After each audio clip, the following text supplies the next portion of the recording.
नमस्कार दोस्तों, मैं अभिनंदन आपका इस जेआरएफ जंक्शन चैनल पे हार्दिक स्वागत करता हूं।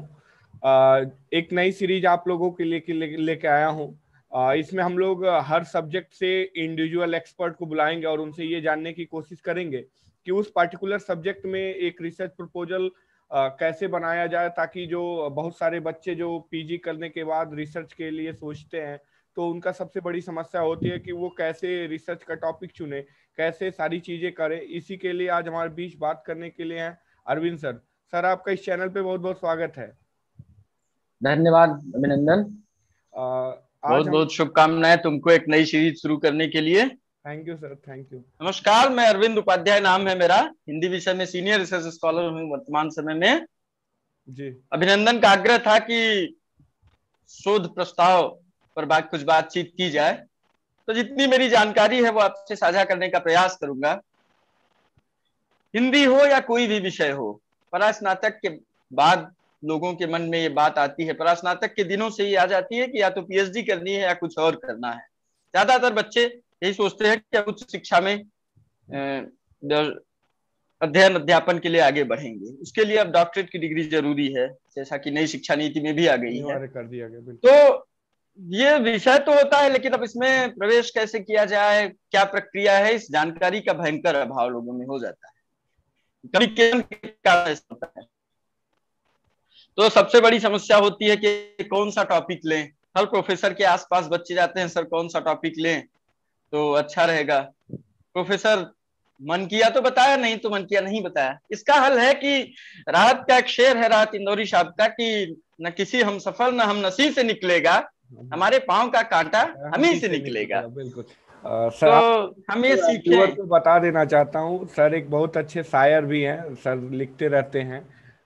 लास्ट में अगर मौका मिला तो सर की एक आध शायरी भी हम लोग सुनेंगे, लेकिन हमारा पहले टारगेट है कि एक अच्छा रिसर्च प्रपोजल कैसे बनाया जाए, इस पे हम लोग बात करेंगे। हाँ सर, कंटिन्यू।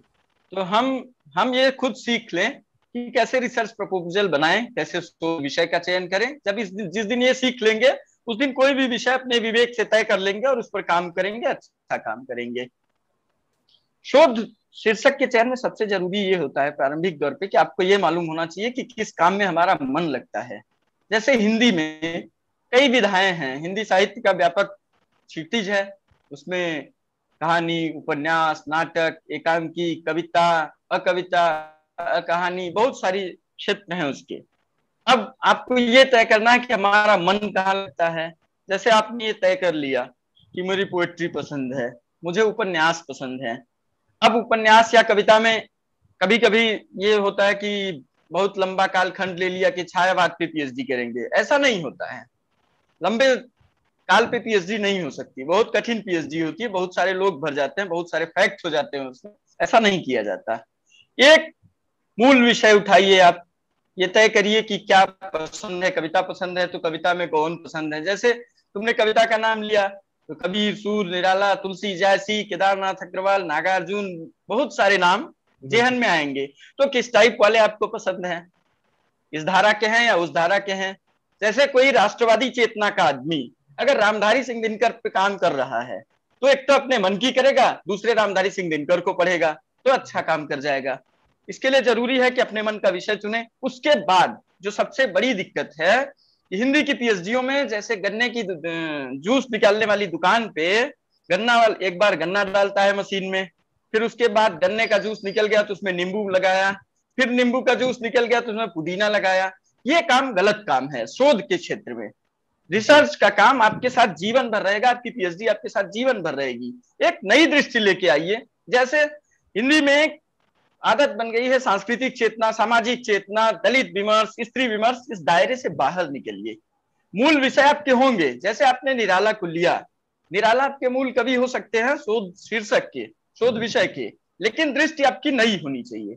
जैसे निराला के यहाँ क्रांति चेतना, तो खोजते खोजते एक दशक, क्या कई दशक बीत गए, लोगों ने वही खोजा है। अब कुछ नया खोजने का प्रयास कीजिए। अब दृष्टि मूल विषय है, उसके बाद नई दृष्टि खोजिए। अब निराला के साहित्य में जैसे आप आधुनिक विमर्शों से उनको कैसे जोड़ पाते हैं, आधुनिकता से उनको कैसे जोड़ पाते हैं, या आधुनिक जो दिग्भ्रमित युवा है उसको निराला के यहाँ कैसे दृष्टि प्रदान कर सकते हैं। जैसे कि सूर्यकांत त्रिपाठी निराला हैं। उन्होंने कई सारी ऐसी बातें कही हैं कि नई दृष्टि देने की बात समझ में आती है, उस दृष्टि से आप काम कर सकते हैं। जैसे युवाओं को मिलती नई दिशा और निराला का साहित्य, कबीर पे, वही क्रांति चेतना पे सारे लोग बात करते हैं। आज की जो लोकतांत्रिक अवधारणा है, इससे कबीर को जोड़ करके, कि कबीर ने कभी भी किसी भी सत्ता को इस तरह से स्वीकार नहीं किया कि वो उसके राज को स्वीकार करे, कभी नहीं स्वीकार किया। वो कभी भी कहा जाता है कि हम उस कबीर के वंशज जो बाबर अकबर से नहीं डरा। तो आपको नई धारा चुननी होगी, नई दृष्टि चुननी होगी। आप क्या कहते हैं, रामधारी सिंह दिनकर को पढ़िए। रामधारी सिंह दिनकर को पढ़ेंगे तो आपको लगेगा कि क्या कहते हैं रामधारी सिंह दिनकर, बात करते हैं लोकहित, लोक कल्याण, राष्ट्र के साथ साथ राष्ट्र का मतलब होता है राष्ट्र के लोग। अब वही राष्ट्रवादी चेतना और जो अखबार की राष्ट्रवादी चेतना है आपके समय की, उसको लेकर के आपने रिसर्च का टॉपिक बना दिया, ये गलत बात हो जाएगी। जो परंपरागत टॉपिक है उसको छोड़ करके नई दृष्टि का सृजन कीजिए अपने मन से। किताब पढ़िए, ढेर सारे और साहित्य पढ़िए, और पूर्व में हुई उन पीएचडीओ को देखिए जो आपके पहले हुई हैं उस विषय में, तो आपको एक नई बात समझ में आएगी। जैसे वर्तमान समय में मानवतावादी चेतना की बहुत प्रासंगिक स्थिति है। इस समय संवैधानिक चेतना, मानवतावादी चेतना, लोकतांत्रिक चेतना, इस पर काम बहुत अच्छा किया जा सकता है। पर्याप्त अवकाश है इस पर काम करने के लिए, आप इसको कर सकते हैं। भारत की भारतीयता, जो भारत का मुख्य स्वभाव रहा कि उदार चरिता नाम तु वसुधैव कुटुंबकम, आज हम विभिन्न नफरती खांचों में बंटते चले जा रहे हैं, उसमें आप भारत की भारतीयता जो मूल स्वभाव है भारत का, उस पर काम कर सकते हैं। आप किसी भी मूल विषय के साथ जोड़ करके, किसी को भी, वो चाहे उपन्यास में जोड़ लें, नाटक में जोड़ लें, एकांकी में जोड़ लें, कविता में जोड़ लें, आप काम कर सकते हैं इस तरह से। अपने मन का विषय चयन कीजिए और जो आपको अच्छा लगता है उसको करिए। कभी कभी क्या होता है कि लोग ये गलती कर बैठते हैं कि किसी सीनियर से, किसी प्रोफेसर से बात किया, किसी की आभा में, ओरा में किसी राइटर के प्रभावित हो गए, उन्होंने बहुत बड़ा भारी भरकम टॉपिक ले लिया, आप उस पर काम नहीं कर पाएंगे, वो आपको बोझिल और नीरस बनाएगा। और अगर आप मन से काम नहीं कर पाएंगे तो काम अच्छा नहीं होगा। ये नहीं है कि इस पीएचडी को 2.5 साल, 3 साल या 5 साल में लिख करके फेलोशिप पूरी विड्रा करके और जमा कर देना है। ये पीएचडी आपके साथ जीवन भर रहेगी, आपके साथ जो डॉक्टरेट जुड़ेगा जिंदगी आपके साथ रहेगा, और पूछा जाएगा तुरंत कि आपने किस टॉपिक पे काम किया था। यहाँ पे हमें लगता है करीब करीब बात हो गई कि शोध शीर्षक का चयन कैसे करना चाहिए। बिल्कुल। और अब सिनॉप्सिस में अंदर आते हैं। सिनॉप्सिस में सबसे पहले आपको कवर पेज मिलता है। कवर पेज पे तो उसके बारे में बहुत थोड़ी सी बात बताऊंगा। तो फ्रंट पेज पे आपका सबसे ऊपर रिसर्च टॉपिक लिखा होना चाहिए, सबसे ऊपर रिसर्च टॉपिक लिखा होना चाहिए। उसके बाद जिस विश्वविद्यालय में वो प्रपोजल देना हो उसका लोगो होता है, उसका नाम होता है, सत्र लिख दीजिए, और उसके बाद अपना नाम लिखिए। बस कवर पेज इससे ज्यादा नहीं होता। कई लोगों को ये दिक्कत होती है, कवर पेज की डिजाइन, ये वो, कोई नाटक नहीं है, वो कलर हो, ब्लैक एंड व्हाइट हो, उससे कोई विषय नहीं है। बिल्कुल। उसके बाद हम पेज पलटते हैं तो तुरंत शुरुआत होती है प्रस्तावना, भूमिका, कोई बात कहनी है। ये भी वही प्रपोजल है, जैसे आप किसी के सामने प्रपोजल रखते हैं कि आप हमें अच्छे लगते हैं, और तो आप अपने बारे में बताते हैं, मैंने हिंदी में एमए किया है, हमने क्या कहते हैं फिलॉसफी में एमए किया है, जेआरएफ हो जाऊंगा, ऐसी ये संभावना, अपनी उम्मीद आदमी बताता है। तो उसी तरह से प्रोफेसर के सामने या इंटरव्यू बोर्ड के सामने सिनॉप्सिस रखी जाती है, तो उसको ये बताइए उस प्रस्तावना में कि हम, ये हमारा टॉपिक है, इस पे हम क्या है, ये पूरा टॉपिक क्या है। आप उस मूल विषय के बारे में थोड़ी बातचीत कर लीजिए, एक पेज। फिर क्या कहते हैं, मूल विषय के बाद आपकी जो दृष्टि है उस पर बातचीत कर लीजिए।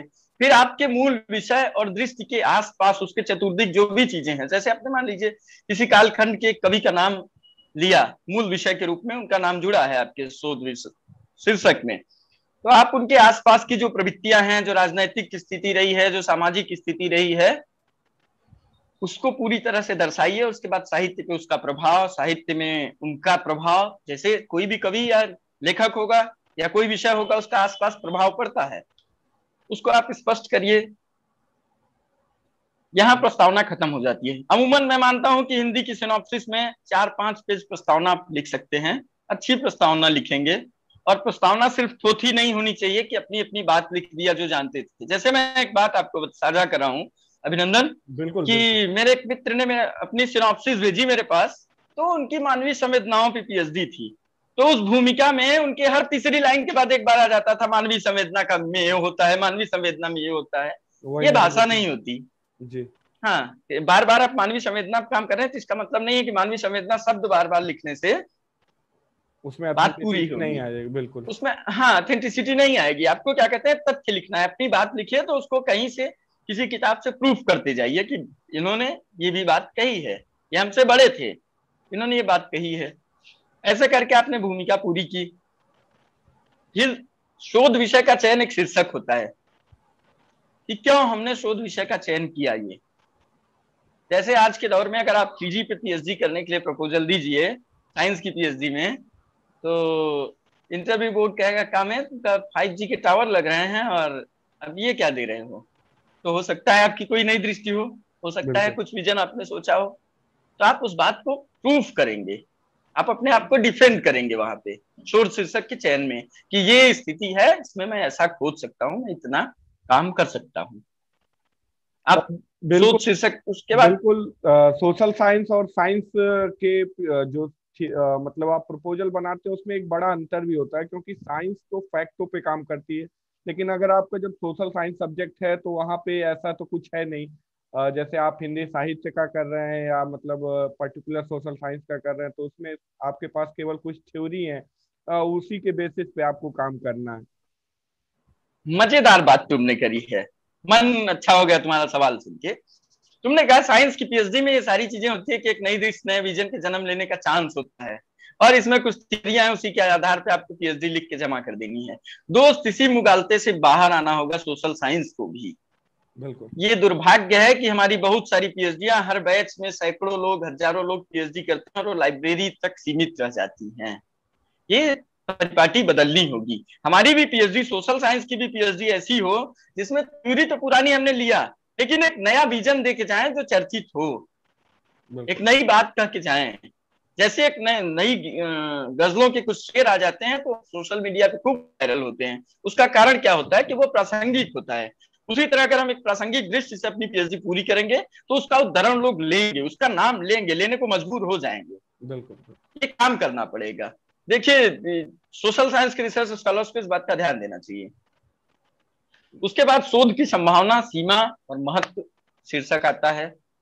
संभावना मतलब कितना आप काम कर सकते हैं पीएचडी में। एक पीएचडी है, अमूमन लोगों को लगता है जैसे जिसने मानवता में पीएचडी कर ली तो सारी मानवता की सारी बात जानता होगा। ऐसा नहीं है, ऐसा नहीं होता है। एक 5-6 चैप्टर की पीएचडी होती है, हिंदी की पीएचडी, उसमें आप उतना ही कर सकते हैं जितनी सीमा है आपकी। जैसे आपने अपने मूल शीर्षक जिसका है, जैसे मान लीजिए कि कबीर के साहित्य में लोकतांत्रिक चेतना, तो कबीर के आसपास जितनी लोकतांत्रिक चेतना है उसको उसी सीमा में आप बता सकते हैं, दिखा सकते हैं। ऐसा नहीं है कि दुनिया की सारी लोकतांत्रिक चेतना को आप समाहित कर सकते हैं, या कबीर की भी पूरी लोकतांत्रिक चेतना आप नहीं लिख पाएंगे, कारण दुनिया में कुछ भी परफेक्ट हो नहीं पाता है, कुछ न कुछ छूट जाता है। ये संभावना होती है। उसके बाद एक सीमा होती है। जैसे आपने अब कबीर का नाम लिया, अब कबीर के हो सकता है कि कुछ रचनाएं गुरु ग्रंथ साहिब में मिलती हों, कुछ बीजक में हैं, कुछ और ऐसी हैं जो कि क्या कहते हैं कि लेखन के साहित्य से बाहर है, कहीं पे कुछ कहावतों के रूप में भी कबीर के नाम से चलती हैं।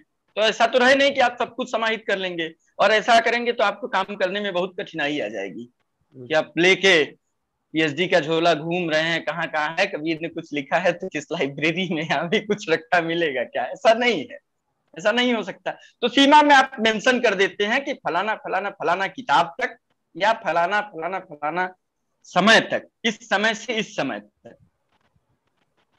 कि जैसे क्या है कि कुछ लोग उपन्यासों में पीएचडी करते हैं, उपन्यासों की पीएचडी होती है, इसका क्रम बहुत सही होता है कि स्वातंत्र्योत्तर उपन्यासों में या 80 के दशक के उपन्यासों में। तो ये शोध की सीमा तय करने का सिस्टम है। आप इसको करके अपने आप को सेफ मोड में सुविधाजनक स्थिति में ला पाते हैं। एक सीमा लिखनी पड़ती है कि इतने से इतने के भीतर ही हम काम करेंगे। और सर कितना फिर महत्व का टॉपिक है, एक अगर वर्ल्ड लिमिट देखा जाए पूरे प्रपोजल का तो कितना रखा जा सकता है? जैसे अलग अलग यूनिवर्सिटियों के खैर अलग अलग मानक होते हैं, कुछ जगह पे वो क्लियरली मेंशन कर वो देते हैं। यार दोस्त देखो, वो बहुत क्लियरली मेंशन करते हैं, जैसे कई जगह पे क्या। सर वॉइस म्यूट हो गया है, सर वॉइस म्यूट हो गया है। हाँ ठीक है सर, वॉइस केवल म्यूट हो गया था।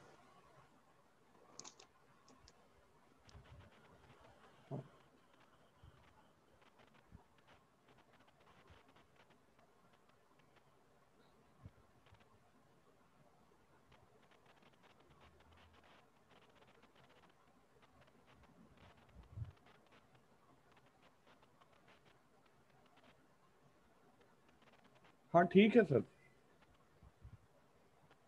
अरे मुझे नहीं दिख रहा है ना यार, अच्छा कहाँ गया? फोन आ गया था। अच्छा। अब ये मुझे मालूम नहीं है कि कॉल कैसे रोकी जाती है, कॉल एक मत, तरीका था, कॉल रिसीव मत फॉरवर्ड कर दिए करिए। हाँ होते, हाँ। फॉरवर्ड कर दिए होते तो मैं काटने के चक्कर में पड़ गया, तो व्यवधान आया, माफी चाहते हैं। ठीक।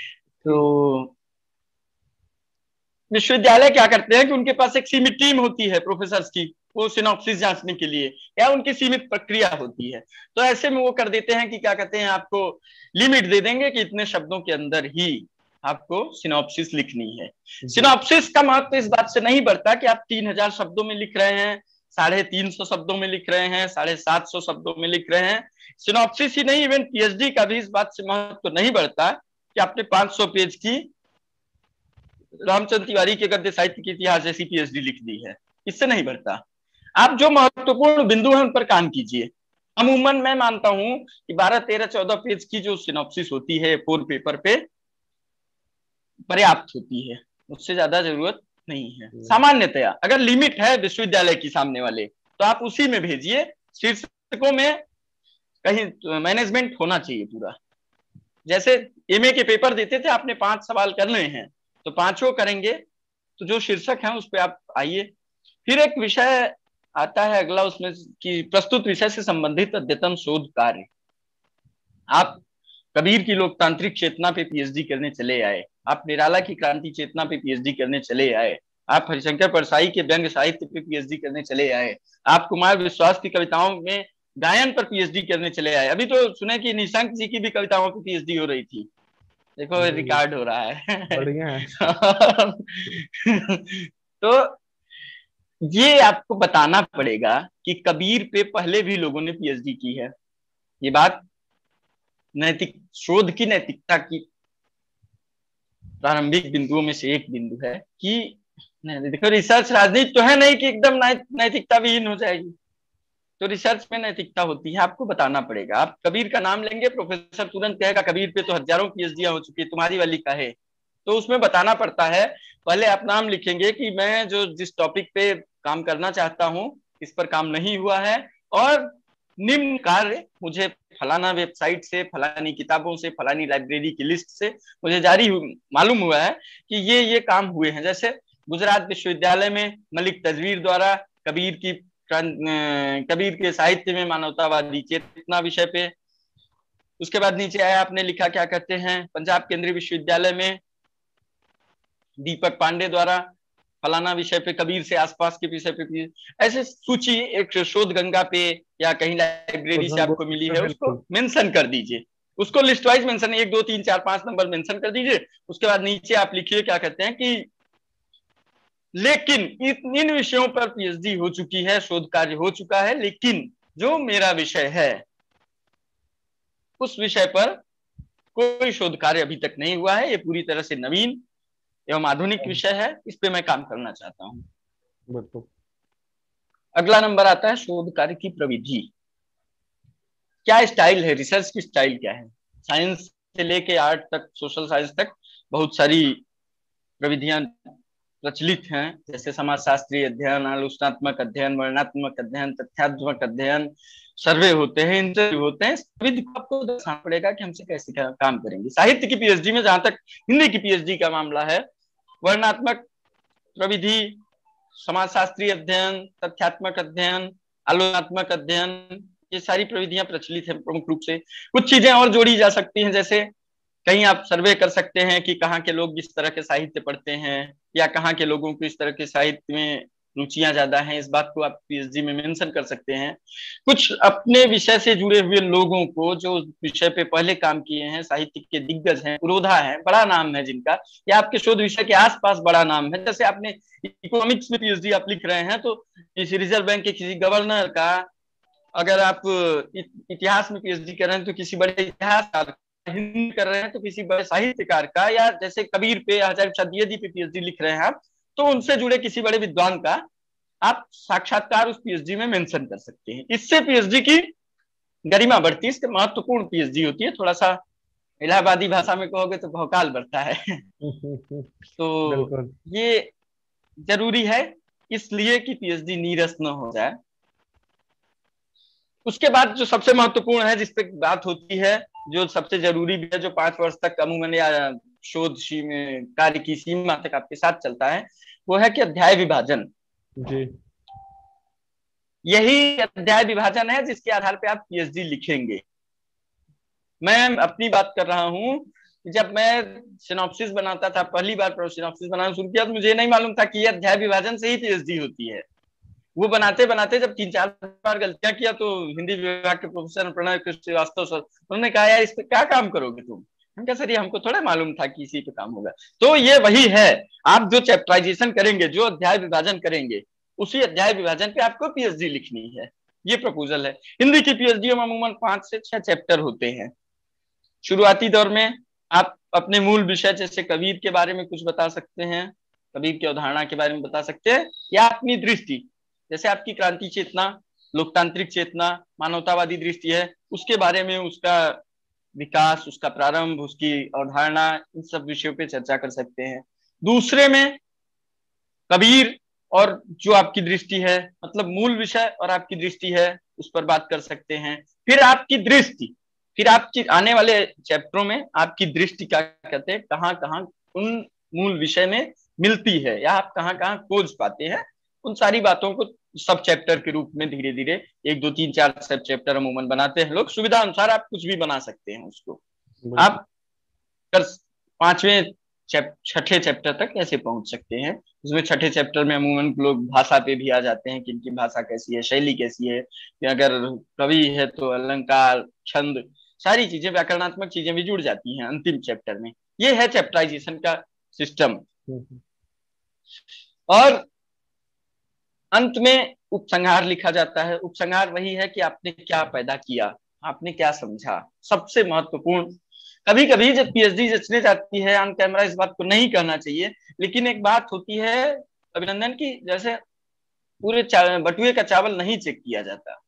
बिल्कुल, कहीं ना कहीं ऊपर से या एक प्रतिनिधि चावल कहीं नहीं के ऊपर से या बीच से कोई एक प्रतिनिधि चावल माताजी लोग उठाती थी और कहती थी आज भोजन तैयार हो गया है, चावल पक के तैयार हो गया। उसी तरह पीएचडी भी जांचने वाला आदमी अमूमन वो, या कोई भी जो आपको किताब दे दी जाए कहीं कि इसको 15 मिनट में इसके बारे में बताइए, तो आप भूमिका पढ़ना प्रीफर करेंगे, या उसका फ्लैप पढ़ेंगे, या उसका अंत पढ़ना चाहेंगे, बस वही चीज है। तो उसी तरह पीएचडी में भी आपका उपसंहार बहुत महत्वपूर्ण तरीके से लिखा होना चाहिए, बहुत ढंग से लिखा होना चाहिए, और कुछ नया उसमें उत्पादित दिखे, लगे क्या कहते हैं कि हासिल है।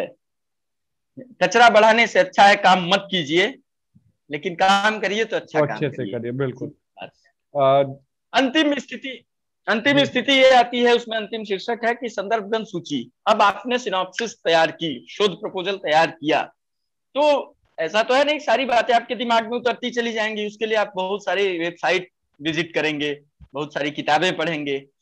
तो ये शोध की नैतिकता होती है, जो इसकी मैं बात कर रहा था शुरू में। जहां से भी जिन चीजों को आपने उठाया है, जिनसे जाना है, अगर ऑथेंटिक, ये नहीं कि किसी ने आपको बताया तो उसको लिख दीजिए, फलाने ने बताया था, ये नहीं हो सकता। चाहे किताब से पढ़ा है तो किताब को बताना पड़ेगा किस किताब से लिया है। वेबसाइट विजिट किया है तो उस वेबसाइट का यूआरएल डाल दीजिए।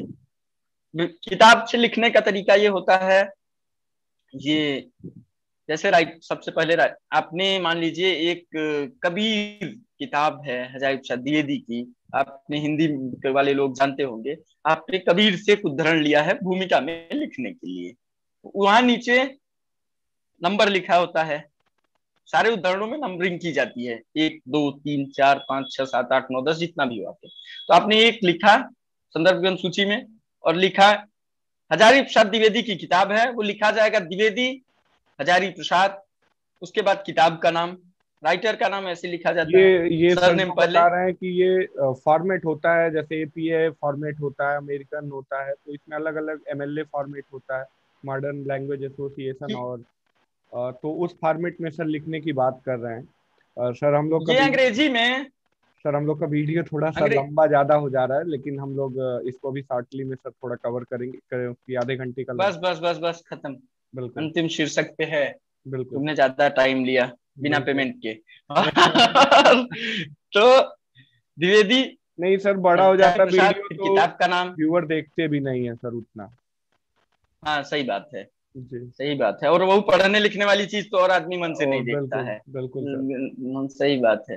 तो द्विवेदी हजारी प्रसाद, आपने नाम लिखा, पुस्तक का नाम लिखा, प्रकाशन वर्ष किताब का, प्रकाशक का पता, फिर अंत में पृष्ठ फलाना। मान लीजिए आपने पृष्ठ 43 से लिया है, तो पृष्ठ 43 मेंशन कर दीजिए। इतना करने के बाद आप मुक्त हो जाएंगे, आप पे चोरी का कोई आरोप नहीं लगेगा, और अगर आपने इसको नहीं किया है तो आपको बहुत शर्मिंदगी का सामना करना पड़ेगा। क्या कहते हैं, बस इतनी सी बात है हिंदी की सिनॉप्सिस के बारे में। हम लोगों ने इतना जैसे कुछ कि करके आप बिल्कुल, हम लोगों ने जैसे पूरे हिंदी का एक अच्छा रिसर्च प्रपोजल कैसे बनाए, लगभग हमने सारे पॉइंट्स को कवर करने की कोशिश की। अगर आपको लगता है कोई पॉइंट कवर नहीं हुआ तो हम आप कमेंट सेक्शन में बता सकते हैं, हम निश्चित तौर पर आने वाले टाइम में उस पर भी काम करेंगे, और ये सीरीज हम चलाएंगे लगभग हर सब्जेक्ट के लिए, और हर सब्जेक्ट के एक्सपर्ट को हम बुला के ये आपको बताने की कोशिश करेंगे कि एक अच्छा रिसर्च प्रपोजल कैसे बनाया जाए, क्योंकि ये बहुत सारे बच्चों की एक समस्या होती है। सर चैनल पे आने के लिए पुनः पुनः धन्यवाद। Thank you. Love you all.